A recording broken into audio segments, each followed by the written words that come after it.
This video is brought to you by Saraswati Vidyalaya Union. And hi, this is Prapti. Today we are going to study about the internal structure of human heart from the chapter Respiration and Circulation. Now, the next structure is there, so that is known as the internal structure of human heart. Before this, we have seen about the external structure of human heart. That external structure is divided into the four chamber, two atrium and two ventricle.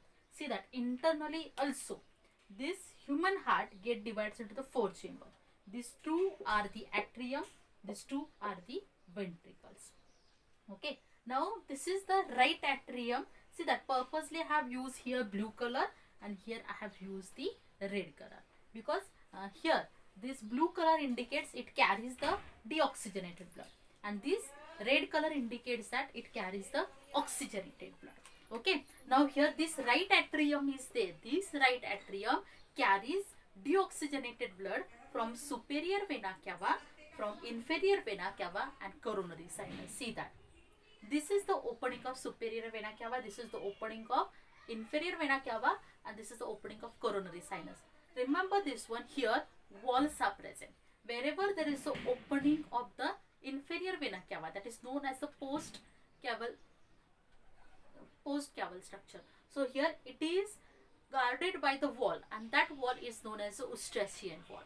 And this coronary sinus is there. This coronary sinus, it is guarded by the Thebachian wall. Like these are the walls are present in this right atrium.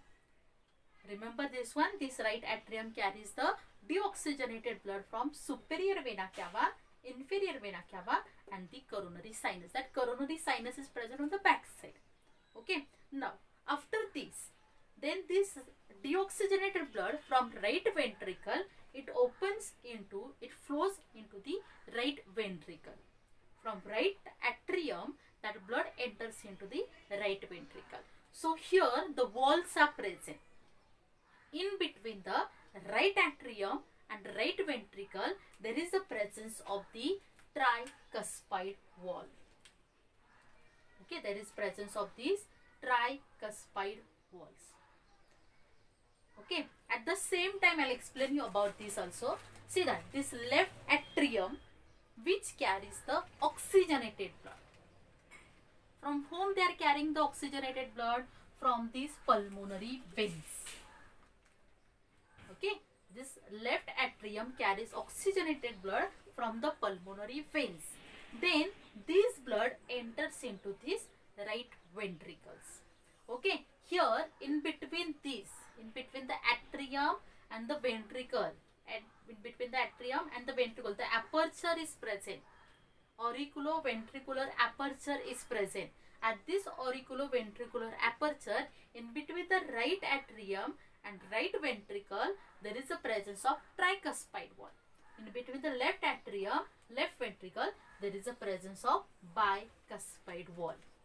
Then through that bicuspid wall, okay, through that bicuspid wall, that oxygenated blood from that atrium, it enters into that left ventricle. And then here that deoxygenated blood is there. That deoxygenated blood from this right atrium, it enters into the right ventricle through this bicuspid, here through this tricuspid wall. After entering of that blood into this ventricle, then that walls get closed. Why that wall get closed? Before that, whenever that right atrium opens to the right ventricle, so that walls are like this. Okay, and whenever blood flow stops, so then that wall get closed. So that flow is how, that is a unidirectional, from one side only that flow is there. And after entry into the ventricle, it gets closed. Why it get closed? To prevent the backflow of the blood. That blood should not go in the same region again. So to prevent the backflow of the blood, this tricuspid wall and bicuspid wall is present in the atrioventricular aperture. Okay, now here then that blood enters into the ventricle. From both the side, blood enters into the ventricle. So here if you observe the ventricle, it is known as the distributing chamber. This atrium, which is known as the receiving chamber, because blood enters inside it. Here from superior vena cava, inferior vena cava and coronary sinus. In the left atrium, atrium, blood enters through these pulmonary veins. This is both the atriums are how that are receiving chamber, and both the ventricles are there. These are the distributing chamber. Now, if you have seen the wall of these left atrium and the wall of this left ventricle and the left that right ventricle. So see the thickness. It is more thicker than this atrium. But from both of these, so this left atrium, left ventricle is there. The wall of left ventricle is larger as compared to this. Okay, that thickness is more. Okay, here like this is the ridges and furrows like structure is present.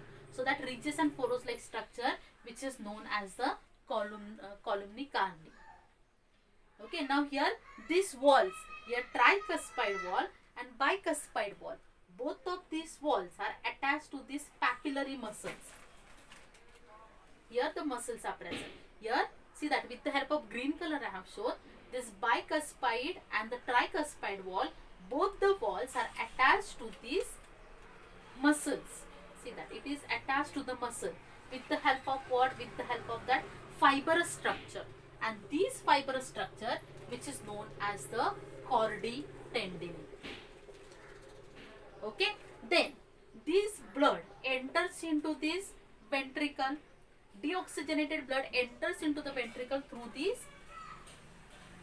atrium, and here oxygenated blood enters into the ventricle through the right atrium. Okay, now then from this right ventricle, then this deoxygenated blood enters into the pulmonary trunk.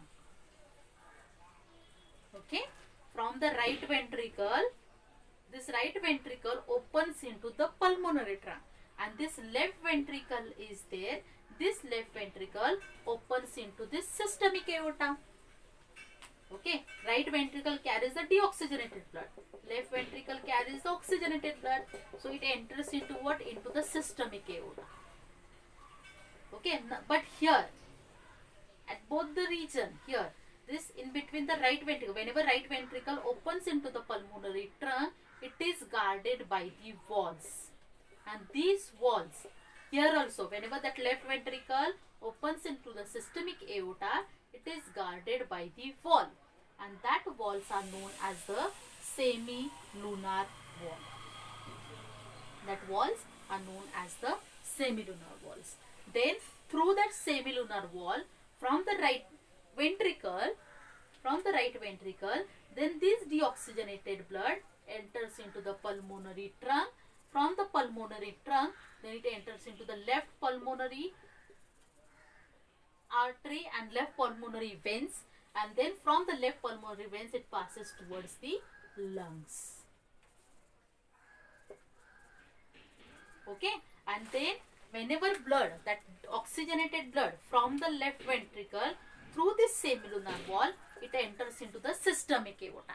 Through the systemic aorta, through the different arteries, then it enters into the different body parts. So here this is the structure of this is the internal structure of human heart. See that 4 chambers. Once again I will tell you, 4 chambers are there.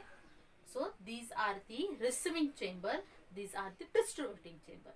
The receiving chambers are the atrium, distributing chambers are the ventricles.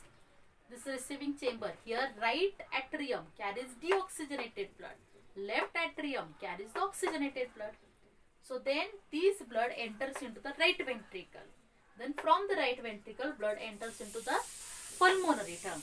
And here from this left atrium, oxygenated blood enters into the left ventricle. Through the left ventricle, then this oxygenated blood enters into the systemic aorta. Then it is passes towards the body part. This is the structure of the human heart. But remember this one, here in this human heart, so this structure is there.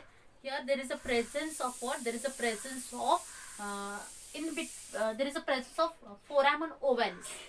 Okay, so wherever these atriums are there, means interauricular septum is there. Means in between the two auriculum, the septum is present. So on that auriculum, so there is a small depressions are present, small openings are there. So it has the oval depression, and that oval depression which is known as the fossa ovalis, means that is a remnant of the embryonic aperture, and that is known as the foramen ovalis. Okay, that is known as the foramen ovalis. Like this is the internal structure of human heart.